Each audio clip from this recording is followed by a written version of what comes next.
You know what's wild? I'm sound asleep at 2:17 a.m.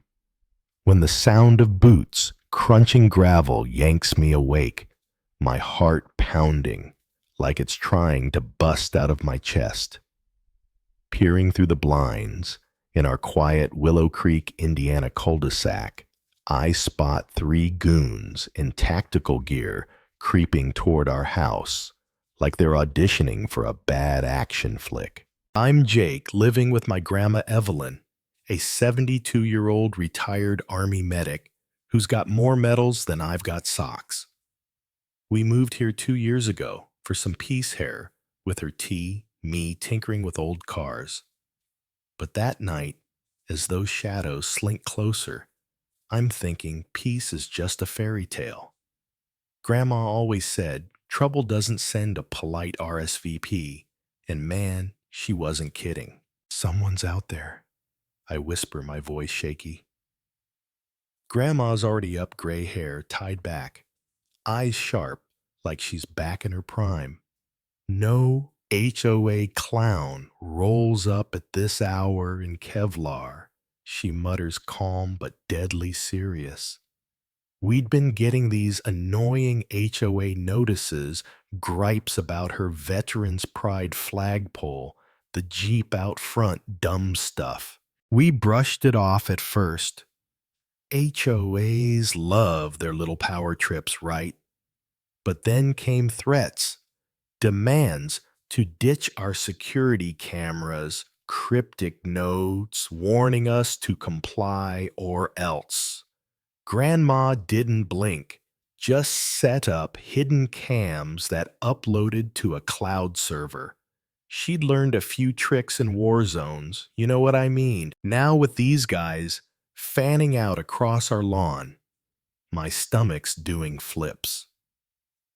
Grandma glides to the hall closet, cool as ice, and pulls out a freaking M79 grenade launcher, a rusty relic from her service legally stashed as a collector's item. That thing work, I stammer. She smirks, tossing me a pistol from her lockbox. Permitted and loaded, kid. Stay low. Yeah, that happened. The lead guy pounds the door, 3 hard knocks, no chit-chat. I spot a patch on his vest. HOA compliance. Total BS. Real HOA folks don't pack heat and move like seals. Grandma kills the lights, plunging us into darkness. I flip on an earpiece tied to our night vision cams. 3 of them, I whisper, my voice barely holding. One's picking the lock. She nods, easing toward the door launcher steady. Who's there? She calls, voice like steel. Open up, property violations. A guy barks, sounding like he memorized it from a script. Grandma's not having it. She hates fake tough guys. She cracks the door just enough to flash that launcher's barrel. You want compliance? She says, low and dangerous. Here's mine. The guy freezes, his pistol shaking as he eyes that beast of a weapon. His buddies shift, one reaching for a gun. I yell from behind, faking confidence. You're trespassing, dipshits. We've got rights. Then I see it, a military-grade comm unit on the third guy's vest, not some Walmart knockoff. Grandma clocks it too, her eyes narrowing. This isn't about a flagpole. These are pros hiding behind an HOA mask for something shady. State your business, she snaps, or get off my lawn. The leader mumbles some nonsense about Regulation 12, but he's sweating, glancing at her launcher like it might eat him. One of them steps forward, testing her. Big mistake. Grandma snaps the M79 up, and he stops cold. Try me, she says, so calm, it's terrifying. They mutter, then back off, flashing a light at our camera, like they're saying, we'll be back. This ain't over. One spits before they vanish into the dark. Grandma holds her position, then exhales. I'm gripping the pistol, sweat soaking my shirt, wondering if we just dodged a bullet or lit a fuse. We hunker down in the kitchen, the house dead quiet. Grandma sets the launcher down, her hands steady, but her shoulders sagging just a bit. Those weren't HOA, she says, sipping water, her voice tight. Too trained, too equipped.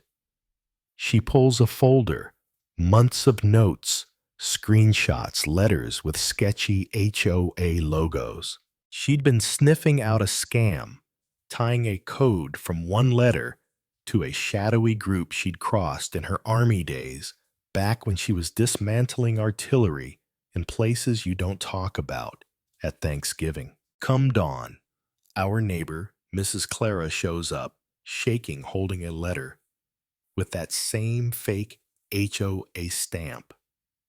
They want access to my property, or they'll take my deed, she whispers. Grandma's face hardens. This is bigger than us. Enter Tom, her old CIA buddy who owes her from some hush-hush mission. He rolls in with a laptop that looks like it's from the 90s, diving into the papers. This logo, he says, pointing ties to a shell company running illegal surveillance. They're not after your Jeep Evelyn. They're after you. Tom digs up dirt on Operation Ironwood, a black ops scheme targeting vets with rare skills like Grandma's artillery know-how. Her record put her on their hit list. I'm freaking out, but she's calm like she's been here before. That night, our motion sensors scream 4 figures along the fence. Grandma grabs the launcher. I snatch the pistol. Glass shatters as a crowbar crashes through the living room window. Grandma doesn't flinch, fires a flash round that lights the yard like a supernova. The goons curse, stumbling blinded. Bullets rip through the walls, plaster dust everywhere. We dive behind the couch, my ears ringing. One guy slips in a side door. My screw-up forgot to lock it. He swings a flashlight, spots me, but Grandma's on him, slamming the launcher's butt into his back. He drops, groaning. Drop it, she growls, barrel to his head, or you're done. I grab his gun, hands shaking. Sirens wail. Someone called the cops. Grandma fires a flare through a roof gap, a blazing SOS. The goons bolt, leaving their pal. Cops pound the door. We open, slow hands up. Grandma sets the launcher down, explaining we were hit by fake HOA thugs. The cops are stunned, wading through bullet casings and glass. They cuff the guy in our hall call in detectives. Tom shows up linking the fake HOA to a network targeting vets, using forged letters to scare or silence them. The cops bump it to the feds, and soon Agent Carter's at our door badge flashing. Nationwide operation, he says, eyeing Grandma like she's a legend. They use HOA fronts to spy on folks like you. She agrees to testify, pocketing his card. The news explodes. Granny blasts. Fake HOA. But it's messier than that. Neighbors spill stories of creepy vans, officers demanding entry. The real HOA swears they don't have armed goons, and outrage fuels a bigger investigation. Grandma turns hero, rallying a real neighborhood watch, coaching vets on spotting fakes. She fixes the porch upgrades. Our cams hangs a sign, we don't call 911 first. Part joke, part truth. Months later, a package arrives.